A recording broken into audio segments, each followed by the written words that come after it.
BJP का ये आरोप है कि आपने चर्चा नहीं करी बजट, आपने आयुक्त का अपने मर्जी का मनमर्जी का बजट आप लेकर के आए। नागपाल जी बहुत बहुत स्वागत है सर न्यू इंडिया न्यूज़ पे। देखिए, हैरानगी का विषय है कि मेयर मैडम किसी भी बजट की अगर कोई चर्चा होती है, कानून का संविधान के कुछ नियम है, अगर बजट के लिए आप चर्चा कर रहे हो, चर्चा करते करते ही 5 तारीख को एक दिन चर्चा हुई, 6 तारीख को आप कट एंड मोशन के लिए आपने जो उसमें पास करना है उसके लिए आप एक बुकलेट ले आए। सारी चीज़ें आप लेके आ रहे हो कि आपने पहले ही हमने इस तारीख को 8 तारीख को ये चीज़ पास होनी है, तो आपने चर्चा क्या की? इसका मतलब 6 और 7 तारीख की चर्चा का तो कोई फ़ायदा ही नहीं है। जब चर्चा का फ़ायदा नहीं है तो इस बजट को इसके लिए बैठक बुलाने का कोई मतलब नहीं बनता। ये लोगों की, दिल्ली वालों की आंखों में धूल झोंकने का प्रयास, इसी का हम लोग विरोध कर रहे हैं कि इस प्रकार का जो है किसी भी हालत में आंखों में धूल ना झोंके। जो वो कट एंड मोशन लेके आए हैं उसे वापसी लें और चर्चा करने के बाद हम तो एक हेल्दी चर्चा चाहते हैं। 5 तारीख को सारे सदन ने शांति से बैठकर सबके आपस में विचार सुने, आपस में एक एक 1 बाय 1 करके उन्होंने सबके विचार रखने का मौका दिया और मैं उसका स्वागत करता हूं कि एक दिन सदन बहुत अच्छे से चला क्योंकि सबको बोलने का मौका दिया जा रहा था। नागपाल जी सर बने रहिएगा, हम और भी मेहमानों को शामिल कर लेते हैं। सर हम ये देख रहे हैं रवि जी आप कोहाट से हैं, हमारे रवि जी काउंसलर और सीनियर काउंसलर में हैं। नागपाल जी आपका शुभ नाम क्या है? किशन जी। यानी ये तो बिल्कुल भी है, ये तो आम एक जनरल क्वेश्चन है। ये चर्चा किस लिए कराई जा रही है मुझे आप बताएं। चर्चा इसलिए कराई जा रही है कि इसमें कुछ ऐसा कुछ निष्कर्ष निकल के आए जो कि दिल्ली की जनता के फायदे में हो और उसको अमेंडमेंट करके जो आपने बजट किया उसको संशोधित बजट करके जो हमारे सुझाव हैं वो उसमें सम्मिलित किए जाएं। जब आपने पहले ही वो सारा छाप के तैयार करके रखा हुआ है तो ये चर्चा किस लिए? ये खाम का हम जो लोग अपना गला फाड़ रहे हैं, सत्ता पक्ष के लोग भी गला फाड़ रहे हैं, कांग्रेस के लोग भी कह रहे हैं, जो सुझाव दे रहे हैं। सुझाव का मतलब तो ये होता है ना कि उसमें से जो भी कुछ ऐसा कुछ निकल के आता है जो सबके फायदे में है तो उसको उसमें शामिल किया जाए। लेकिन आपने पहले से ही वो कट एंड मोशन छाप लिया, सब चीज़ कर ली, वितरित कर दिया, तो उसका चर्चा कराने का विषय कहाँ रह गया है? एक खाली एक आंखों में धूल झोंकने वाली बात है। ये बहुत ही क्रिटिसिज्म वाली बात है कि हम लोगों का, हमारे को भी लोग चुन के भेजते हैं, उनको भी हमारे से उम्मीदें रहती हैं कि हम जाएं, अपने इलाके की समस्याएं रखें और कुछ उसमें शामिल कराएं। लेकिन जब पहले ही आपने सब कुछ डिसाइड कर रखा है तो उसका कोई यूज़ नहीं है। रवि जी बहुत बड़ा सवाल आपने उठाया, अभी दोबारा वापस मैं आ रहा हूँ। मैं किशन जी स्वागत है आपका भी। ये सदन में क्या होना चाहिए था जो नहीं हो रहा है, जो बीजेपी आप सब मिल करके आवाज़ उठा रहे हैं, और क्या कहना है इस पर? देखिए, जिस प्रकार 5 तारीख को सदन चला, 1 बाय 1 नेता प्रतिपक्ष की तरफ से भी और कांग्रेस की तरफ से भी, सबकी तरफ से एक एक उम्मीदवार बोलता रहा। 5 तारीख को शाम तक सदन बिल्कुल चर्चा में रहा। 6 तारीख को जिस प्रकार कट इमोशन जो आया उसके बाद ये सारा हंगामा चालू हुआ कि जब अगर आप जो हाउस बुला रहे हो, आज आप लाखों रुपए हाउस में ख़राब कर रहे हो, जब आपने सब कुछ पहले ही तय किया हुआ है तो इस हाउस को बुलाने का लाभ क्या है?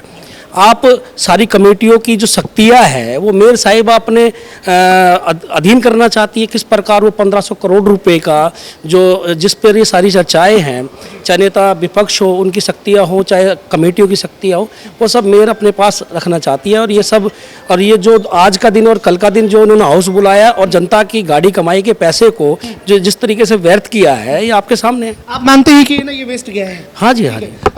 नागपाल जी एक अहम सवाल और कि हमने ये देखा कि जो जनता है, दर्शक है, पब्लिक है, वो जानना चाहती है कि जो कट मोशन है, ये टेक्निकल टर्म है, आप लोग सीनियर है, आप जानते हैं, तो थोड़ा बताएं कट मोशन क्या है, पहले इसको बताएं आप। देखिए, जो भी सुझाव आते हैं उन सुझाव को बजट के अंदर सम्मिलित किया जाता है। उनमें से कौन से सुझाव लेना ना लेना ये मेयर के और अधिकारियों के विवेक के ऊपर निर्भर करता है। हम उस विषय को नहीं कह रहे। सुझाव सभी देंगे, सभी पार्षद देंगे, सभी जो देना चाहे हाँ। इसके लिए एक प्रोसीजर होता है। नेता जो है उनका, सदन का नेता, उनकी तरफ से मुकेश गोयल जी, हमारी तरफ से नेता विपक्ष माननीय राजा इकबाल जी, वो नाम देते हैं जो व्यक्ति बोलना चाहता है, अपने विचार रखना चाहता है, बजट में अपने संशोधन कराना चाहता है। उन सबका संशोधन कराए बगैर, वो भी अगर जैसे आपने उसमें देखा होगा अंकुश नारंग का और उसके 5-6 प्रश्न लगे हुए हैं, 5-6 उसके कहने पर वो हुआ है, पर जब अंकुश जी ने बोला था उसमें से शायद सिर्फ मात्र 2 ही पॉइंट बोले थे, जबकि उनके 4 पॉइंट लगे हुए हैं।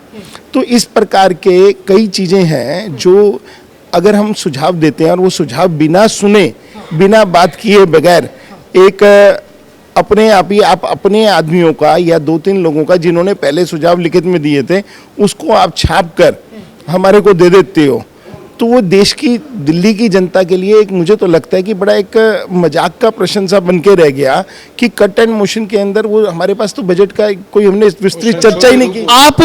आपके जो भी पॉइंट्स है वो नहीं है। एक अहम सवाल रवि जी ने उठाया था कि हम चुन करके आए हैं जनता के, हमारे भी इलाके हर एक वार्ड, पहले सर 272 हुआ करता, अब 250 हो गया परिसीमन के बाद, तो हर एक वार्ड में प्रतिनिधि जो है वो रिस्पॉन्सिबल है। तो जनता आपको जानती है, आप पे भरोसा करती है, उनके मुद्दे यहाँ पे उठेंगे, क्योंकि रवि जी ने ये बात बोली। अब इससे क्या नुकसान देख रहे हैं आप? देखिए, इसके अंदर जो सबसे बड़ी बात होती है, हर क्षेत्र की अपनी अपनी समस्याएं हैं, अपने अपने उसको वहाँ पे अलग तरीके से काम करने की अलग अलग तरीके हैं। जैसे ग्रामीण क्षेत्र है उसके अंदर अलग प्रकार का बजट चाहिए। अगर हम लोगों का कोहाट का जैसे क्षेत्र है, भाई साहब का मेरा पीतमपुरा का क्षेत्र है, ये शहरी क्षेत्र है, वहाँ पे अलग चाहिए। किशन जी का शकूरपुर है, शकूरपुर के अंदर अलग प्रकार का बजट चाहिए।